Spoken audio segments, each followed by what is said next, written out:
Hi, friends. I hope you all had a wonderful and blessed Saturday.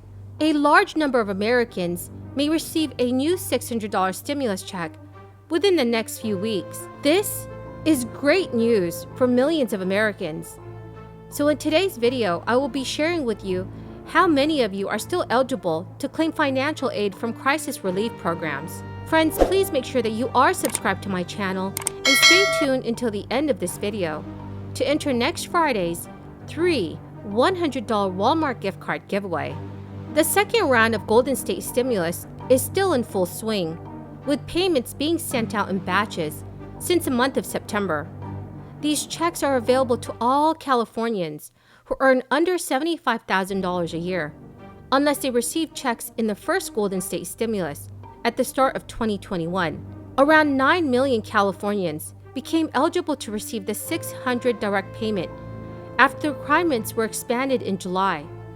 More than 1.15 million payments are included in the latest batch, which will cost the state of California $857 million. This follows the $4.5 million stimulus check, which was previously distributed by the California Franchise Tax Board at a cost of $3.2 billion. To date, around half of those eligible have received their check.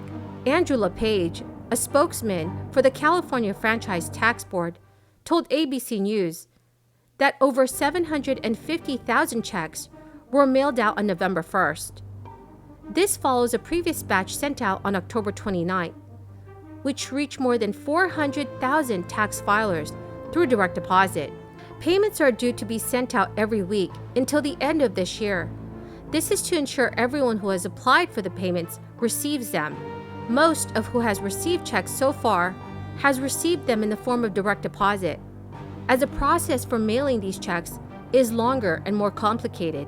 There is yet to be an announcement on what will happen with the Golden State stimulus in 2022. People who are eligible in 2021 but applied for a physical check could receive their payments as late as January 2022. Due to the time it takes to post such things, but so far, these are the only payments announced for 2022. You just alluded to it there, Mr. President. Two questions. You are arguably the most legislatively experienced president we've ever seen, but to get this first agenda item over the finish line, you need Republican votes. Sure. You are not going to have Republican votes, though, for your Build Back Better agenda. Isn't it doomed? And then my second question, Mr. President, OPEC Plus has snubbed your call to pump more oil. When will you respond with an SPR release? Well, first of all, I'm not anticipating that OPEC would respond, that Russia and or Saudi Arabia would respond. They're going to pump some more oil. Whether they pump enough oil is a different thing. There are other tools in the arsenal that we have to deal with other countries at an appropriate time. I will talk about it, that we can get more energy in the pipeline, figuratively speaking. And I don't start off with any assumption that I can't get anybody to vote for anything. And so, I mean it sincerely. I think what's going to happen is we're going to see what happens in the Senate and whether or not I need only Democratic votes, which is likely, which is a likely outcome. And the question is, can I get all of those votes? This is a process. And all along, you told me I can't do any of it anyway. From the very beginning, no, come on, be honest, okay? You didn't believe we could do any of it. And I don't blame you, because you look at the facts, you wonder how this is going to get done. But I think there's a dawning on the part of a lot of people, whole elective office, that if you get some of this done, things are better for them as well as everybody else. And I'm sure there's some calculations saying, well, Biden gets this other bill, and he's going to be moving too fast, and it's going to hurt, the Democrats are going to be doing too well. That's why I think we have to try to figure out how to make the case across the board as to, there's a lot of things we have to tackle yet. So. Mr. President. An unexpected fourth stimulus check will be available to essential workers, and that's thanks to a new relief program. The United States Department of Agriculture announced that it is investing $700 million in a new program that will offer $600 relief payments to all individuals who worked in a meatpacking plant, worked on farms, and worked in grocery stores throughout this crisis. Secretary of Agriculture Tom Vilsack said during a press conference that it's important that we recognize that doing this essential work has also come not with potential physical risks, but also a financial risk. The bulk of the relief program funding will go towards one-time payments of up to $600 to defray costs for reasonable and necessary personal, family, or living expenses which are related to this crisis, such as costs for personal protective equipment, also known as PPE, dependent care, and many other expenses.